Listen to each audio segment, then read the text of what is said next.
예, 됐습니다. 예, 감사합니다. 예, 오늘 저녁에 우리 주님 전에 오신 성도님들을 진심으로 환영합니다. 오늘은 제12과 예수님의 재림, 히브리서 10장 38절, 잠깐 오면 오시리가 오시리니 지체하지 아니하시리라. 히브리서 10장 37절입니다. 인생을 살 때에 건강하고 힘차게 살아갈 수 있는 비결 가운데 한 가지는 가끔씩 가슴 설레이는 일들이 있어야 된다고 그럽니다. 여러분, 한 달간 살면서 아니면 올 한 해를 시작하면서 뭔가 정말 사무치게 그립고 가슴 설레이는 그런 일이 있었습니까? 정말 여러 가지 일 가운데 우리가 예수님의 재림은 어느 것보다도 더 강하게 우리의 마음속에서 정말 가슴 설레게 하고 우리의 어떤 시련과 염려, 걱정까지도 다 상시하고도 남는 큰 기쁨을 우리에게 안겨줄 수 있는 것입니다. 마치 말년병장이 제대 날짜를 받아놓으면 아주 만면의 미소를 감출 수가 없습니다. 그러면서 하는 소리가 나를 거꾸로 매달아 봐라. 육군 본부 시계가 안 가나 그렇게 합니다. 그래서 그 기쁘고 즐거운 일들 때문에 어떤 일을 만나도 싱글벙글 오직 제대할 그날을 바라보고 있는 것처럼 우리 인생에도 정말 예수 그리스도의 다시 오심을 사모하고 그 일을 준비한다면 우리의 마음속에 벅차오르는 감격과 기쁨을 가질 수 있을 것입니다. 이 세상에서 어떤 손해를 보고 어떤 어려움을 당한다 하더라도 예수님의 재림은 그 모든 것들을 다 갚아주시고도 남기 때문입니다. 요즘 참 재미난 게 이 챗GPT에게 답을 물어보는 것보다도 질문을 물어보면 훨씬 더 재미있는 대답을 해주는 것 같아요. 제가 이렇게 질문을 한번 해봤습니다. 예수님의 재림을 정말 잘 준비하고 기다리는 그런 방법들을 한번 얘기해 달라 이렇게 얘기하니까 여러 가지 질문들을 저에게 던져주는데 그 내용 중에 이런 질문이 있었습니다. 정말 당신은 예수님의 재림을 기다립니까? 그 재림을 기다린다고 하는 것이 당신의 삶에 어떤 영향을 미치고 있습니까? 아주 심각한 질문들을 또 진지한 질문들을 많이 해주는 걸 보면서 참 AI가 우리보다 믿음이 더 좋구나 그런 생각을 할 때도 있었습니다. 얼마 전에 아마 여러분 뉴스를 보셨죠? 일본에 이런 뉴스들도 있었죠. 일본 정부가 앞으로 30년 이내 대지진이 발생할 확률이 높고 피해 규모 역시 막대할 것이라고 최근 밝혔습니다. 지진이 예상되는 곳은 일본 중부 시즈오카현 앞바다에서 남부 규슈 앞바다까지 약 800km 정도 펼쳐져 있는 난카이 해저 협곡입니다. 이전에도 이미 이곳에서 대지진이 일어날 것이란 예측은 여러 차례 있었는데 이번 발표에선 여기서 규모 9.0의 강진이 발생할 경우 30만 명 가까이 희생될 것이라며 구체적인 이런 뉴스들을 아마 여러분 보셨을 겁니다. 그래서 생각이 어떻게 이런 뉴스를 낼 수 있나 그렇게 생각했는데 일본은 지진이 많은 국가이기 때문에 지진에 대한 연구들을 한다는 거예요. 그리고 앞으로 일어날 일들을 예측하면서 학자들이 발표를 했는데 30년 안에 30만 명 이상이 죽을 수도 있는 엄청난 지진이 일어날 것이다. 그리고 또 뭐라 그런가 하면 그 지진이 만약에 일어나게 되면 무슨 일이 또 덩달이 일어난다 그러는가요? 우리나라도 안전하지 않고 더 나아가서 우리나라에 잠자고 있는 백두산을 깨운다. 그런 얘기도 이제 학자들이 하고 있습니다. 그래서 만약에 백두산에 화산이 폭발한다면 이런 일들이 일어난다는 것입니다. 현재 천지에는 2억 분의 물이 양강도와 함경도 일대를 모조리 휩쓸고 있습니다. 다시 한번 알려드립니다. 지금 백두산이 폭발했다고 합니다.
뭐 이런 내용들이 아닐지라도 이번에 있었던 산불 이런 것들을 통하여서 또 예기치 않은 재난들을 통하여서 이 세상에 정말 안전한 것이 아무것도 없다, 그런 생각을 느끼게 되는 그런 시대에 우리가 살아가고 있습니다.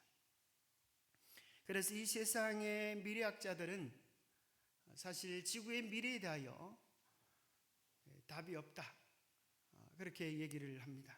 지구에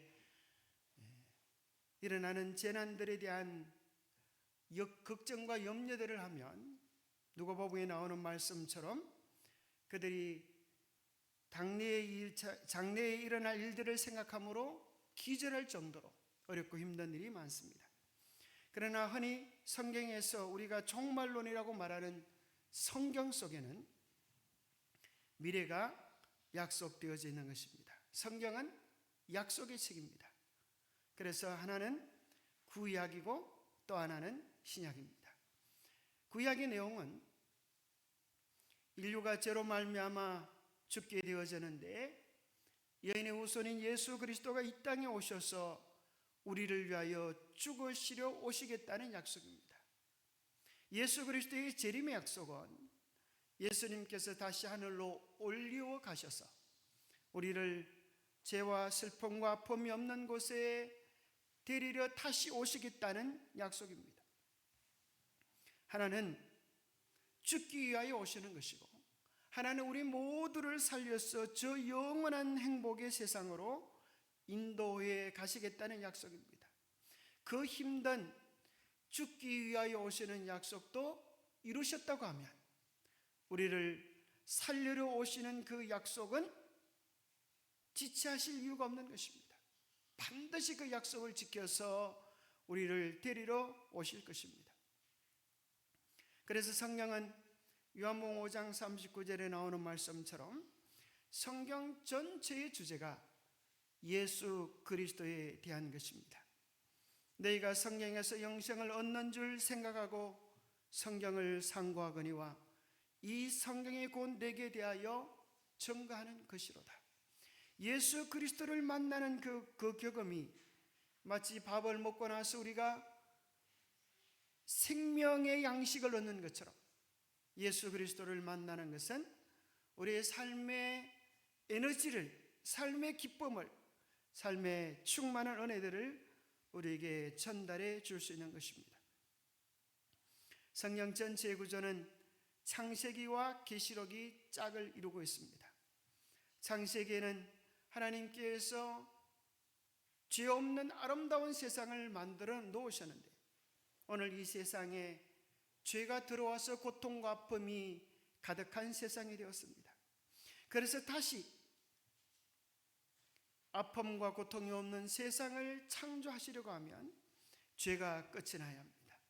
이 모든 고통의 원인은 죄입니다. 그래서 창세기 3장에는 죄가 들어오고 계시록 20장에는 죄가 어떻게 끝나는지를 보여줍니다.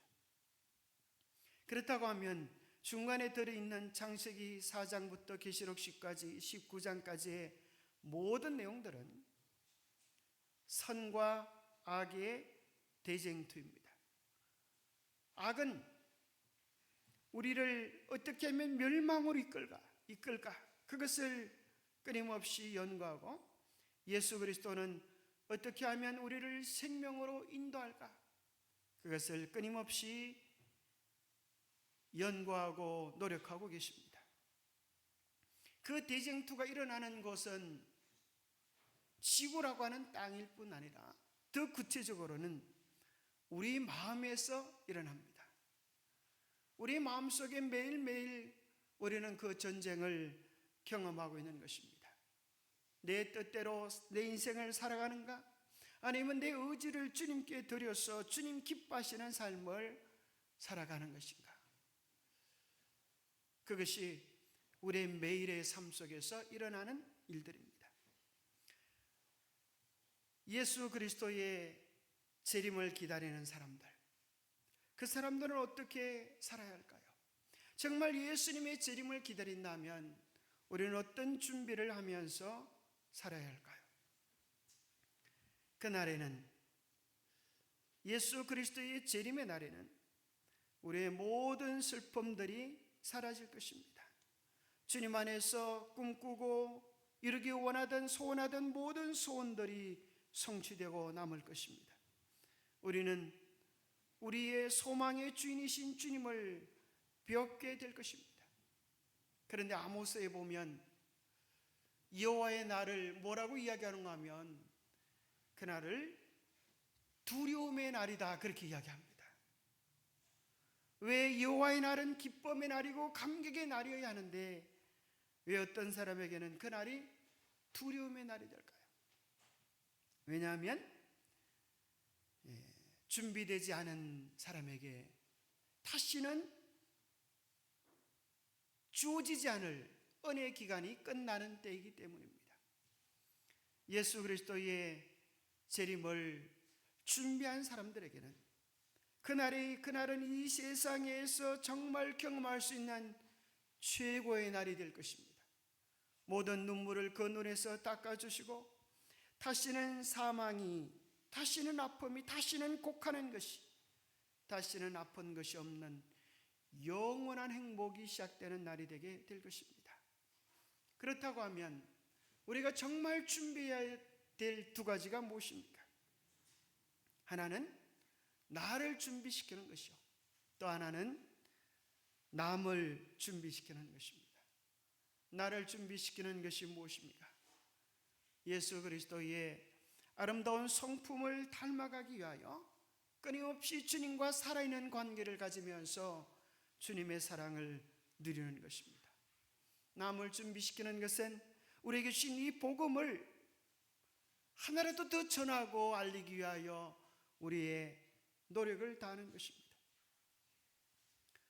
조금 전에 어떤 장로님에게서 전화를 받았는데 이 장로님은 정말 참 대단한 장로님 같아요. 이분은 혹 여러분들이 아시는 분도 계실지 모르겠는데 홍 장로님이라고 하시는 분인데 홍원근인가 뭐 그럴지 모르겠어요. 이분은 우체국장을 역임하시고 은퇴를 하시고 나서 뭐 하는가 하면 온 전국 방방곡곡에 전화를 해가지고 자기가 전도회를 좀 하고 싶다고 날 좀 불러달라고 그렇게 하시는 분입니다.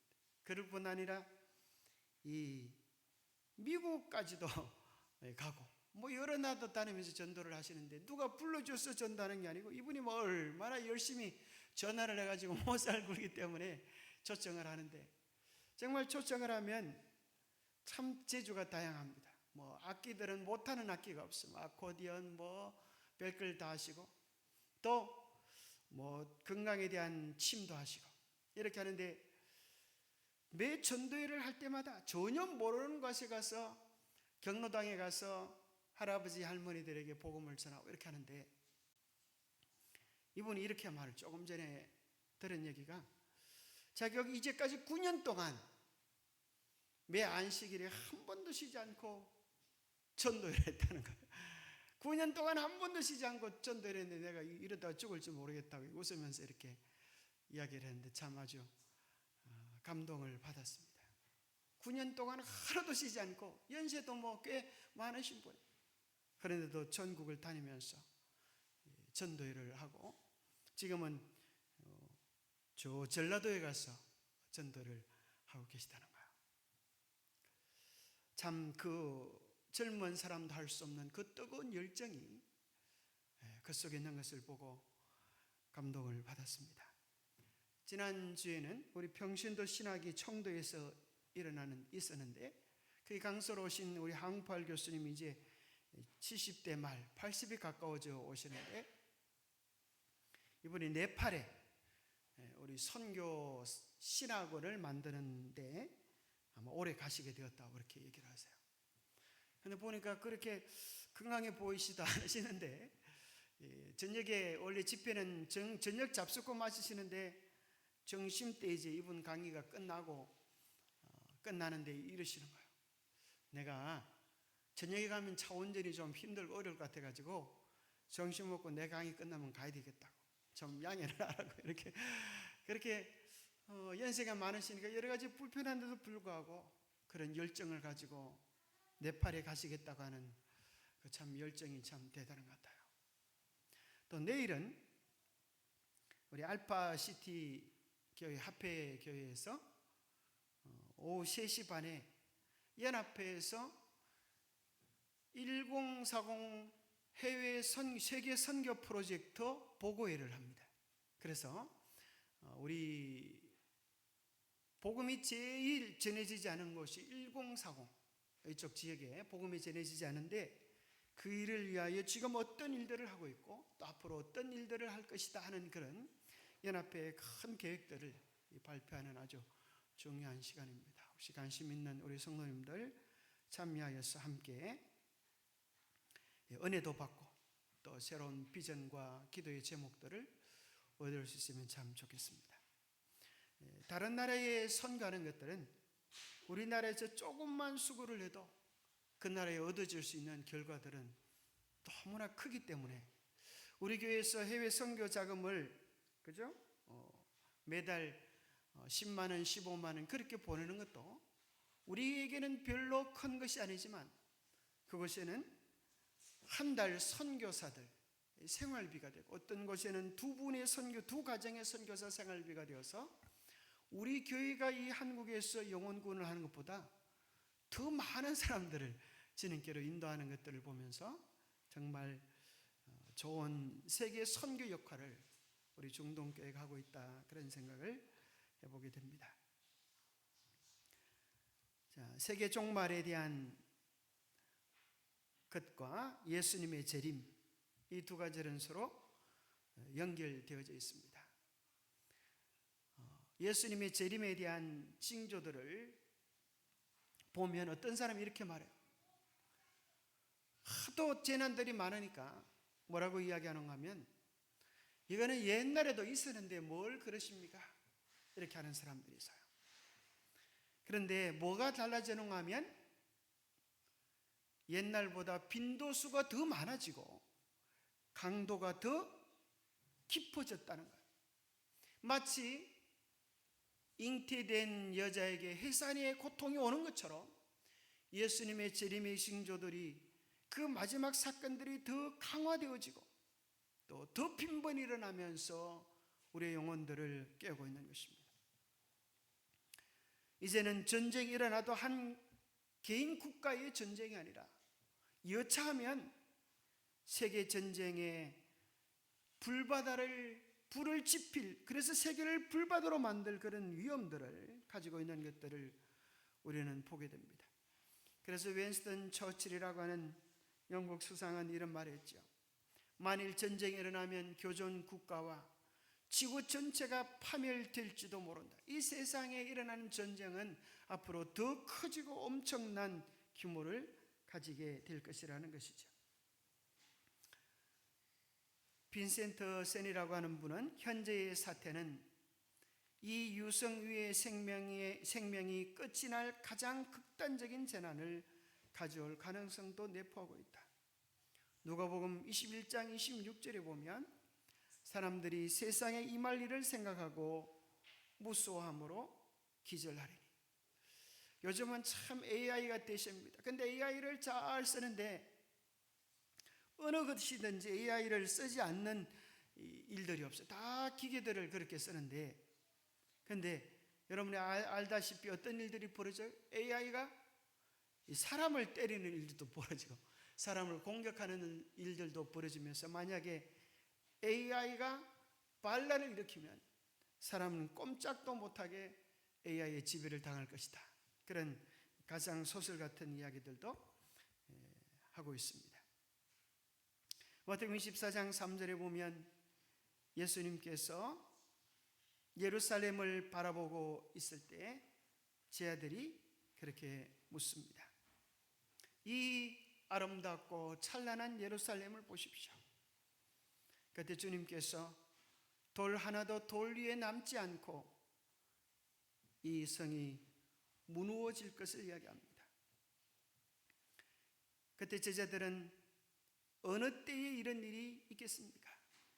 예루살렘의 멸망의 때와 재림의 사건들을 동시에 묻는 일이 나옵니다. 어느 때에 이런 일이 있겠사오며 또 주의 임하심과 세상 끝에는 무슨 징조가 있사오리까? 자, 여러분, 예루살렘의 멸망과 세상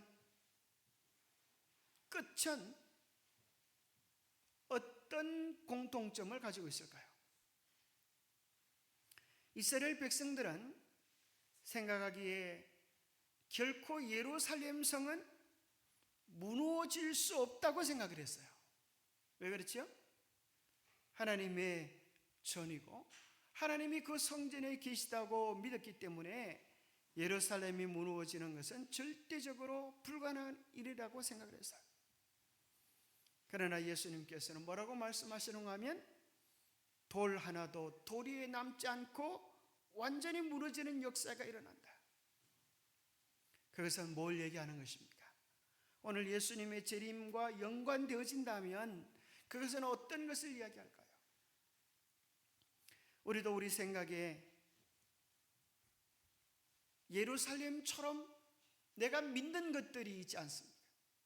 예루살렘처럼 믿는 나의 신앙들, 나의 모습들 무너지지 않을 것처럼 생각이 될지 몰라도 예루살렘이 무너지게 되어진 궁극적인 이유는 이스라엘 백성들이 예수 그리스도를 배척했기 때문에 그렇습니다.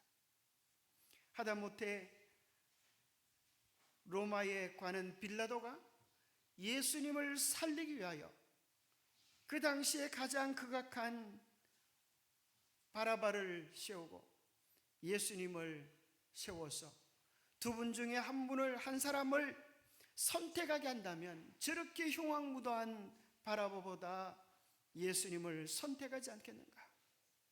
그렇게 해서 예수 그리스도를 살릴 길을 나름대로 모시겠지만은 사단의 지배를 받은 악의 강한 영의 지배를 받은 이스라엘 백성들은 예수 그리스도보다 바나바를 선택합니다. 그들은 어둠의 왕을 선택했습니다. 폭력의 왕을 선택했습니다. 예수 그리스도를 그들의 마음에서 몰아내고 어둠을 그들이 선택했기 때문에 그 결과는 예루살렘의 멸망으로 이르렀고 그것은 선택된 이스라엘 백성들의 운명이 다했음을 이야기해 줍니다. 그래서 국가적으로 이스라엘 백성들이 하나님께로 전적으로 돌아오는 그 일은 거기서 끝이 나는 것입니다. 그런데 여러분들이 오늘날 이 세상의 여러 교회들의 종말론을 보면 대부분 교회들은 아직까지 육적인 이스라엘이 어떻게 회복될 것인가 거기에 대한 관심을 모으고 있습니다. 이 예루살렘의 멸망 때부터 이스라엘의 운명은 영적 이스라엘의 정체는 이스라엘이 아니라 하나님의 교회가 된 것입니다. 이스라엘이 아닌 교회가 그 사명을 감당하고 교회가 땅과 같이 복음을 전하고 영광스러운 주의 재림을 맞이하도록 그 사명이 우리에게 주어져 있는 것입니다. 베드로는 베드로후서 1장 16절에 우리 주 예수 그리스도의 능력과 강림하심을 너에게 알게 한 것이 공연히 꾸며내어서 만든 이야기를 쫓은 것이 아니다. 나는 그의 영광스러운 재림의 견본을 친히 보았다. 그렇게 이야기합니다. 자, 베드로가 본 예수 그리스도의 재림의 견본은 무엇입니까? 여러분 한번 맞춰보세요. 베드로가 예수님의 재림의 예고편을 보았습니까? 어디에 나오죠? 변화산 사건 마태복음 17장에 보면 베드로는 예수 그리스도의 재림의 예고편을 보게 된 것입니다. 예수님께서 기도하실 때에 그의 모습이 영광의 광채로 변화되었습니다. 그리고 그곳에 2명의 사람이 함께 있었는데 한 사람은 누굽니까? 한 사람은 모세이고 한 사람은 엘리야였습니다. 모세는 죽었다가 예수 그리스도의 재림을 맞이할 사람들을 예표하고 엘리야는 살아서 예수 그리스도의 재림을 맞이할 사람들을 예표합니다. 그래서 바로 그 엘리야는 말라기 구약 성경이 끝나는 그 말라기에서 여호와의 크고 두려운 날이 오기 전에 선지 엘리야를 보내겠다 그렇게 말씀하셨어요. 예수님 초림 때에는 선지 엘리야로서 누가 왔습니까? 침례 요한이 와서 그죠? 예수 그리스도의 오실 길을 준비했습니다. 그렇다고 하면 예수님 재림 전에 예수님의 오실 길을 준비하는 엘리야의 사명을 가지고 일어설 사람이 누굽니까? 단수적으로는 엘렌 화이트이고 복수적으로는 바로 우리들입니다. 특별히 군대 가면은 어떨 때 비상이 일어나는가 하면은 별이 뜬다 이렇게 하는 수가 있어요. 별이 뜨는, 밤하늘에 별이 뜨는 게 아니고 별을 단 대장이 온다 그렇게 하면 부대원들이 비상입니다. 뭐 한다고 비상일까요? 청소하고 이제 사업을 들고 나가서 뭐 하는가 하면 길을 평탄 작업을 해야 합니다. 이 대장이 오는데 길이 덜컹덜컹 그러면 혼이 나는 것입니다. 그래서 높은 곳을 깎고 낮아진 것을 도두어서 평탄 작업을 하는 것처럼 여호와의 오심을 준비하는 일이 그와 같은 것이라는 것입니다. 낮아진 곳을 도두고 높은 곳을 깎아내리는 것입니다.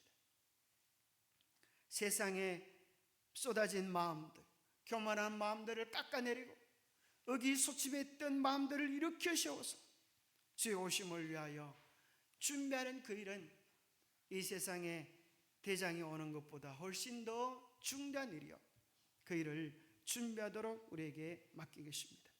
그래서 성경의 재림의 약속이야말로 우리를 가장 위대한 희망으로 이끄는 것입니다. 오스카 롤이라고 하는 한 신학자는 예수 그리스도의 재림은 신약 성경 가운데 300번 이상이나 게재되었다. 이 세계 역사의 최대 사건은 주 예수 그리스도께서 다시 오시는 것이다. 성경 속에서 가장 많이 언급된 것은 예수 그리스도의 다시 오심에 대한 것이라고 하는 것입니다. 자, 예수님이 재림하시면 재림하시는 목적이 있는데 첫 번째는 우리의 모든 질고를 해결해 주실 것입니다. 보라, 너희 하나님이 오사 너희를 구하시리라. 그때에 소경의 눈이 밝을 것이며 그때에 저는 자는 사슴같이 뛸 것이며 벙어리의 혀는 노래하리니. 우리가 죄로 말미암아 당했던 모든 질고와 고통과 범들이 그날에 씻은 듯이 사라지게 될 것입니다. 나이가 든다고 하는 것은 어떤 측면에서 우리 몸이 낡아진다는 것이고 약해진 곳들이 하나씩 둘씩 병이 드는 것 같아요. 병이 안 들고 늙는 사람은 거의 없는 것 같아요. 왜 하나님께서 우리에게 이러한 아픔을 맛보게 하셨나? 죽을 때까지 아프지 않고 건강하게 살다가 자는 잠에 가면 얼마나 좋겠나? 우리가 그렇게 기대하지만 그게 그렇게 쉽게 잘 되지 않는 것 같아요.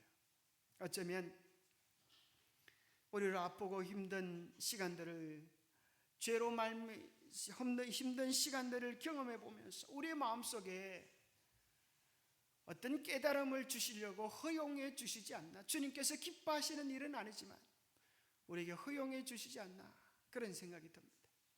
여러분, 아플 때, 힘들 때, 고통스러울 때 무슨 생각을 하면 좋을까요? 이게 다 죄 때문에 당하는 것이구나.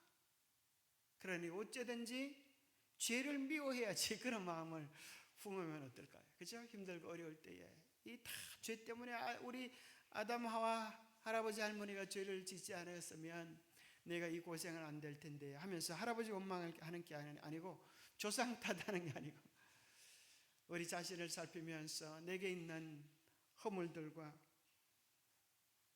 죄들을 살펴보면서 우리가 더 깨끗해진다고 하면 그것도 주의 재림을 준비하는 일들이 아닐까 생각합니다. 또 아플 때 우리가 뭘 생각해 볼 수 있을까요? 아마 그런 생각을 할 수 있을 것 같아요. 아프고 힘들 때 내 인생의 주인이 내가 아니구나, 그런 생각을 할 수밖에 없지 않습니까? 나한테 붙어있는 팔이, 나한테 붙어있는 다리가, 내 몸에 붙어있는 내 기관들이 내 말을 잘 안 들어요. 그죠? 내 말을 잘 안 들어요. 나는 똑바로 걷고 싶은데 다리에 기운이 없어가지고 흐느적 하는 것입니다. 나는 눈을 똑바로 뜨고 보고 싶은데 잘 보이지 않는 거예요. 나는 평안하게 눈을 감고 단잠을 자고 싶은데 그건 마저 쉽지 않고 어려워지는 것입니다. 그럴 때 우리의 몸의 주인이 내가 아니구나, 더 나아가서 내 인생의 주인이 내가 아니구나, 내 삶의 주인이 내가 아니고 하나님이시구나, 그것을 뼈저리게 깨달아서 우리가 주님께 모든 것을 신뢰하고 의탁하는 시간들이 되면 얼마나 좋겠는가, 그런 생각을 또 해봅니다. 또 아플 때 드는 생각은, 아플 때 우리 이런 생각을 하면 좋겠습니다. 아무리 아파도 끝이 있을까요? 아무리 아파도 끝이 있습니다. 그리고 하나님께서 당신을 의지하고 신뢰하는 자들을 위하여 끝이 없는 행복과 기쁨을 준비해 놓으셨습니다. 그래서 아픔과 고난이 있을 때 세 번째는, 하늘에는 이런 것이 없을 터인데, 우리 주님 오실 때는 이 모든 것들이 해결될 터인데, 그래서 아픔과 어려움과 시련들, 이 세상 살면서 정말 황당한 일들을 경험할 때, 정신없는 일들을 경험할 때, 억울한 일들을 당할 때 하늘을 생각하면서 하늘에는 이런 것이 없을 것을 인하여 감사합니다. 하늘을 바라보고 희망과 용기를 얻을 수 있으면 좋겠습니다. 이사야 33장 24절에는 그 거민은 내가 병들었노라 하지 아니할 것이라, 거기 거하는 백성이 사죄함을 받으리라. 우리의 모든 죄가 이 땅에서 용서되어지고 우리의 모든 병들이, 아픔들이 하늘에는 결코 없을 것입니다. 우리의 시민권은 하늘에 있기 때문입니다. 우리의 시민권은 하늘에 있는지라. 거기로서 구원하는 자 곧 주 예수 그리스도를 기다리노니 그가 만물을 자기에게 복종케 하실 수 있는 자의 역사로 우리 낮은 몸을 무엇과 같이 변케 해 주시겠다고요? 자기 영광의 몸의 형체와 같이 변케 해 주시겠다. 우리의 몸이, 우리의 병든 몸이, 우리의 병든 몸이, 정말 기운 없는 이 몸이 예수 그리스도의 부활하여 변화된 영광의 몸처럼 변화되겠다. 여러분, 이런 몸을 좀 가지고 싶지 않습니까? 불사불멸의 몸입니다. 우리가 젊었을 때보다 훨씬 더 건강하고 활기차고, 공부를 해도 머리가 아프지 않고, 아무리 많은 정보를 집어넣어도 깨닫고 하나를 배우면 열을 알고, 우리의 변화되어지면 우리의 시야로 우주도 내다볼 수 있는 그런 놀라운 시야들을 가지겠다고 말씀하시는 것입니다. 그 영광의 몸, 예수 그리스도의 몸과 같은 그런 몸으로 변화된다고 하는 것은 얼마나 큰 복입니까? 예수 그리스도의 재림의 목적은 둘째로 죽은 자를 부활시키기 위하여 주님께서 오시는 것입니다. 주께서 호령과 천사장의 소리와 하나님의 납벌로 친히 하늘로 쫓아 강림하시리니 그리스도 안에서 죽은 자들이 먼저 일어나고, 분명히 일어날 것이기 때문에 믿음 안에서는 죽는 것이 없는 것입니다. 요한복음 11장 25절에 우리 주님 말씀하시기를 나는 부활이요 생명이니 나를 믿는 자는 죽어도 살겠고 무릇 살아서 나를 믿는 자는 영원히 죽지 아니하리라. 여러분, 예수님 믿으면 우리가 죽지 않는다고 우리 주님 보장해 주셨어요. 그러면 우리가 죽는 죽음은 무엇입니까? 그것은 죽음이 아니라 잠을 자는 것입니다. 하루 중에 가장 편안하고 좋은 시간이 잠을 자는 것처럼 믿는 자에게 죽음은 잠자는 것이요, 잠자는 그 순간은 우리의 모든 의식들이 단절되었기 때문에 죽는 그 시간이 깨어나는 시간입니다. 그러하기에 우리는 죽음을 맛보지 않게 되는 것입니다. 정말 죽음이 얼마나 고통스럽고 힘들고 괴로운 것인지를 맛본 분은 예수 그리스도밖에 없습니다. 우리를 위하여 죽음을 친히 맛보기 위하여 오셔서 우리를 위하여 죽음을 맛보신 예수님입니다. 우리는 죽는 그 순간 모든 의식을 다 잃어버리기 때문에 우리 주님께서 오시는 그날에 깨어나실 것이기 때문에 우리는 죽음을 맛보지 않은 것입니다. 그리고 우리는 마치 다윗이 골리앗을 보고 골리앗의 칼을 뽑아서 골리앗의 머리를 쳤던 것처럼 우리는 사망의 머리를 밟고 이렇게 고함칠 것입니다. 사망아, 너의 쏘는 것이 어디 있느냐? 우리를 그렇게 괴롭혔던 사망을 사망시키고 죽음이 죽고 우리는 영원한 생명의 나라에 들어가게 될 것입니다. 사망을 극복할 수 있는 유일한 비결이 여기 있습니다.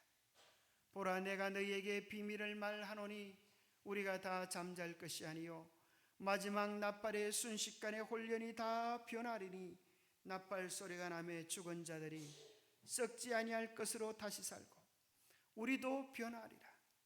그 후에 나중이니 맨 나중에 멸망받을 원수는 사망이니라. 사망이 다 죽고 나면 이 세상에는 죽음 없는 영원한 평화와 기쁨과 사랑의 세상이 이루어지게 될 것입니다. 예수님의 재림의 목적은 사랑하는 당신의 자녀들을 하늘로 데려가시기 위하여 오시는 것입니다. 그날에 우리 살아남은 자들도 저희와 함께 구름 속으로 끌어올려 공중에서 주를 영접하게 하시리니 그리하여 우리가 항상 주와 함께 있으리라. 휴거를 가리키는 사람들은 데살로니가전서 4장 17절을 통하여 휴거가 성경에 나온다 이렇게 얘기합니다. 여러분, 이 속에서 휴거가 성경에 나옵니까? 어디에 나오죠? 여기서 끌어올려, 이것을 이제 한문으로 하면 휴거입니다. 끌어올린다는 거예요. 그런데 휴거를 가리키는 사람들은 그냥 휴거라고 하지 않고 앞에다가 무슨 휴거라고 얘기해요?